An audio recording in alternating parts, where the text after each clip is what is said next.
Oke, Assalamualaikum warahmatullahi wabarakatuh. Ketemu lagi dengan saya, Pak Miftah ya.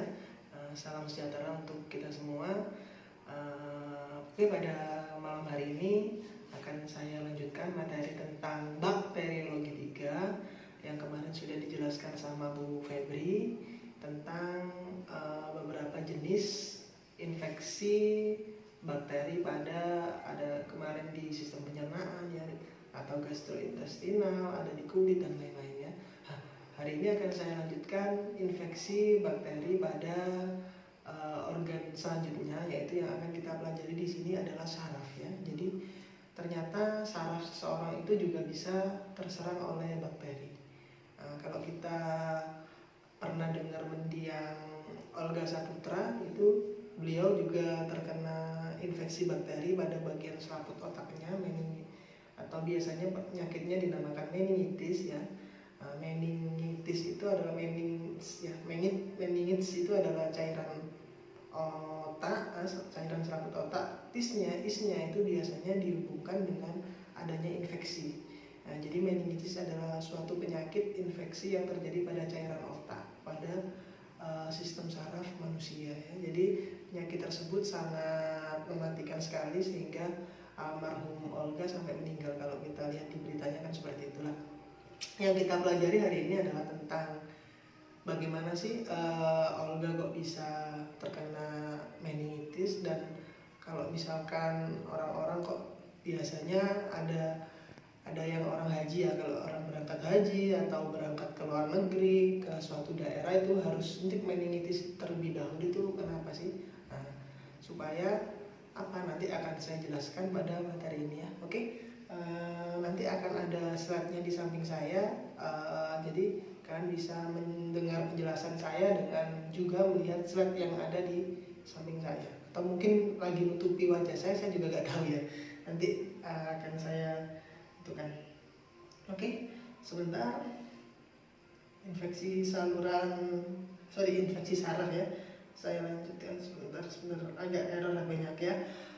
Kalau kita bilang syaraf itu ada dua, yaitu otak dan sumsum tulang belakang. Pada anatomi tubuh manusia kalian sudah belajar bahwa syaraf itu ada bagian otak pusat saraf dan pendukungnya yaitu sumsum tulang belakang. Itu adalah bagian dari syaraf pusatnya ya, di situ. Bakteri atau mikroba yang masuk ke dalam sistem saraf kita. Jadi suatu bakteri yang bisa masuk ke dalam sistem saraf kita, entah itu otak atau sumsum tulang belakang, itu pasti melalui peredaran darah. Jadi nggak bisa masuk lagi. Misalkan otak ini kan di dalamnya di luarnya ada pelindungnya berupa rambut ya, di dalamnya ada kulit, terus ada tengkorak. Bakteri nggak akan, kalau misalkan kalian terkena bakteri di rambut kalian, ini nggak akan bisa nembus ke otak kalian kan ya. Ataupun di sumsum tulang belakang kan benar-benar dilindungi kan ya, benar-benar dilindungi. Jadi ada kulit juga, terus ada tulang juga yang melindunginya, jadi benar-benar dilindungi. Sehingga memang bakteri nggak bisa masuk ke situ. Dan satu-satunya jalan untuk bakteri masuk adalah melalui sistem peredaran darah. Jadi mendiang almarhum Olga juga sama. Jadi dia terinfeksinya melalui sistem peredaran darah. Jadi nggak mungkin bakteri itu masuk melalui rambut terus gitu masuk ke dalam sistem saraf kalian, otak, nggak mungkin ya. Jadi masuknya bakteri itu melalui sistem peredaran darah. Oke, saya lanjutkan. Sistem saraf ya, atau saraf pada manusia ataupun darah atau darah. Saraf entah itu otak ataupun sumsum tulang belakang itu normalnya harus steril atau tanpa bakteri. Jadi harus tidak ada bakteri sedikit pun ya, benar-benar steril. Jadi kalau diamati di mikroskop itu 0 bakterinya. Itu yang normal. Tapi kalau misalkan di situ ada satu kemunculan atau beberapa koloni bakteri, otomatis di situ terjadi infeksi. Itu ya. Dan semua bakteri yang ada, kecuali bakteri ini ya, gini ya. Jadi bakteri yang sudah masuk ke dalam sistem peredaran darah kita itu otomatis dia kan peredaran darah kan yang dipompa oleh jantung dan ke seluruh tubuh dialirkan kan ya. Nah itu otomatis secara nggak langsung akan bisa menyebabkan penyakit meningitis atau infeksi saraf. Nah, artinya apa? Artinya kalau darah kita sudah terinfeksi bakteri, otomatis kemungkinan besar kita rentan terhadap infeksi bakteri pada saraf. Artinya kita rentan juga terhadap penyakit meningitis. Nah, seperti itu. Jadi tapi ini baru kecualian pada orang-orang yang maaf agak batuk ya. Pada orang-orang yang kena tipes itu pengecualian karena tipes itu juga kalau memang terlalu banyak bakterinya pada darah, pada sistem peredaran darah itu kan langsung dimatikan oleh tubuh dengan membentuk sistem tubuh kita jadi panas. Jadi kalau orang kena tipes kan suhunya panas sekali. Nah itu tujuannya kan untuk membunuh bakteri pada sistem peredaran darah. Tapi kalau misalkan tipsnya berlanjut ya, biasanya panasnya tinggi sekali, kita kolaps dan meninggal. Nah, jadi nggak sampai dia masuk ke otak, kalau tipesnya parah kita sudah meninggal terlebih dahulu. Nah, tapi beda kalau bakteri yang menginfeksi peredaran darah kita bukan dari jenis salmonella, misalkan ada E. coli atau bakteri lain, itu bisa jadi bakteri tersebut tidak menimbulkan suhu panas di dalam tubuh kita. Jadi kita terinfeksi bakteri pada sistem peredaran darah, tapi tubuh kita nggak panas, jadi badan kita nggak panas, sehingga bakteri tersebut bisa masuk ke dalam sistem otak. Nah, tapi kalau tipes itu memang ada bakterinya, tapi tubuh sudah merespon kalau ada bakteri, ketahuan kalau ada salmonella di dalam darah kita sehingga tubuh kita panas. Tapi kalau bakteri lain itu beberapa itu belum bisa dideteksi oleh tubuh sehingga bakteri itu bisa masuk ke dalam otak. Paham ya? Oke, penyakitnya biasanya dinamakan meningitis atau ensefalitis ya. Ada dua istilahnya, tapi sebagian nama umumnya atau nama umum di Indonesia biasanya dinamakan meningitis. Saya lanjutkan. Nah,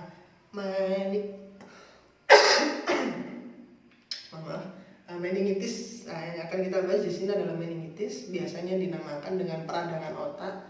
Jadi di otak kita ada yang radang atau yang bengkak atau yang luka karena adanya bakteri. Bakteri masuk melalui cairan otak, otomatis dari peredaran darah masuk ke cairan otak dan masuk ke dalam otak kita. Nah, itu adalah meningitis ya. Gejalanya bagaimana? Ada di situ ada demam, sakit kepala, leher kaku selama berjam-jamnya. Jadi diagnosa awalnya seperti itu. Terganggu bila ada sorotan cahaya. Jadi kalau misalkan ada cahaya yang terang itu kita agak terganggu, kayak silau atau bagaimana gitu ya. Dan yang terakhir adalah mual, muntah, dan sulit untuk bangun. Nah, tak sadarkan diri lah.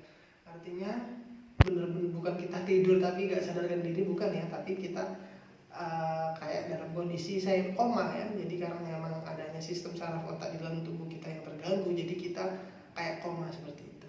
Nah, itu adalah gejala-gejalanya. Saya lanjutkan. Nah, pemeriksaannya bagaimana? Kalau misalkan orang didiagnosa oleh dokter, jadi kita ke rumah sakit dan kita jelaskan semuanya gejala-gejalanya dan dokter mendiagnosa adanya meningitis, yang dilakukan pertama kali adalah dengan cara cek darah. Artinya darah kita diambil, adakah bakteri pada darah itu? Yang pertama itu. Yang kedua adalah cek X-ray, yaitu melihat penyebabnya. Artinya setelah kita tahu ada bakteri di dalam darah kita, akan dicari tahu bagaimana sih proses masuknya bakteri itu. Nanti ditanya juga ya mungkin ada luka peradangan di tulang atau peradangan di mana yang menyebabkan adanya bakteri. Lah itu cara ngeceknya dengan cara X-ray. Dan yang ketiga adalah pemeriksaan selaput otak. Jadi ada runtutan yang harus dilakukan untuk benar-benar mendiagnosa dia terkena meningitis atau tidak. Yang pertama tadi yaitu dicek darahnya ada bakteri atau enggak, terus itu dicari penyebabnya, adanya bakteri pada darah itu apa. Terus yang kalau memang sudah tahu penyebabnya, barulah cairan otak atau cairan selaput otak kita itu diambil dan diamati di situ ada bakterinya atau tidak. Nah, itu ya. Saya lanjutkan. Bakterial meningitis itu bisa terjadi karena beberapa hal ya.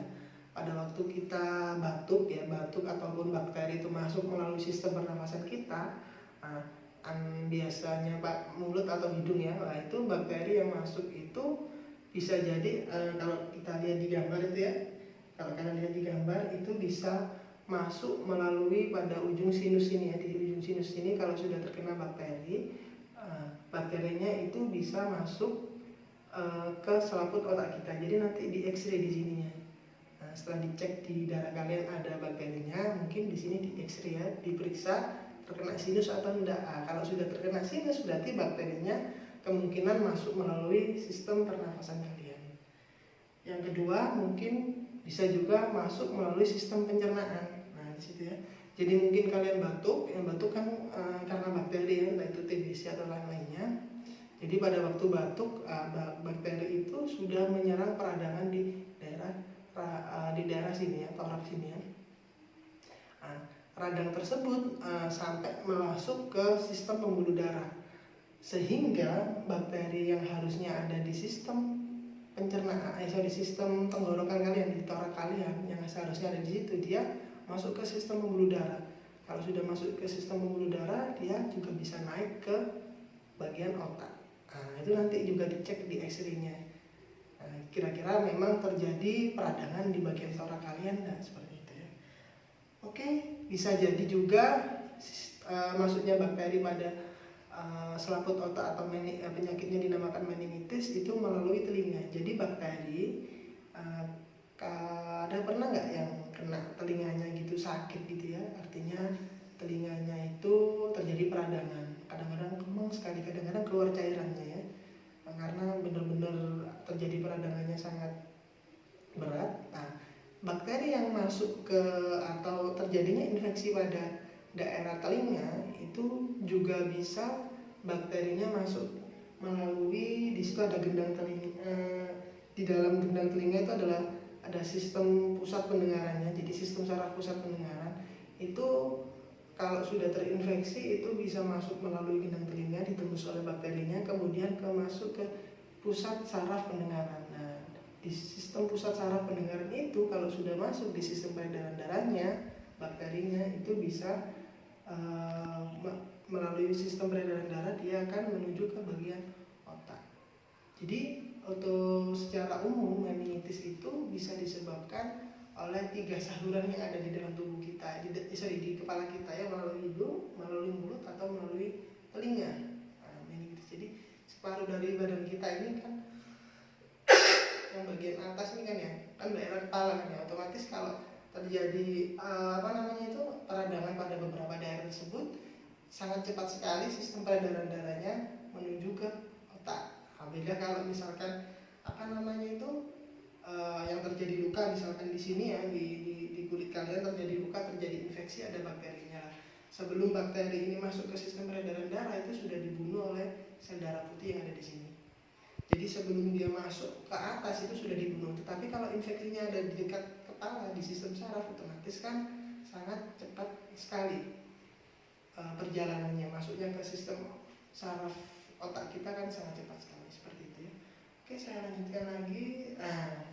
Kalau di dalam morfologinya itu dari paling luar ya rambut, terus gitu ada kulit, ada tengkorak. Lah di antara otak sama tengkorak itu ada selaput pelindung yang namanya meninges atau selaput pelindung otak. Lah disitulah terjadinya infeksinya. Kalau sudah terinfeksi di selaput itu otomatis otak kita juga bisa terinfeksi.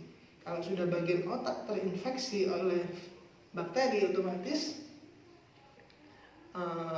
harapan untuk hidup itu juga semakin kecil ya. Oke, akan saya lanjutkan. Kenapa sih kalau kita ke luar negeri ya, entah itu ke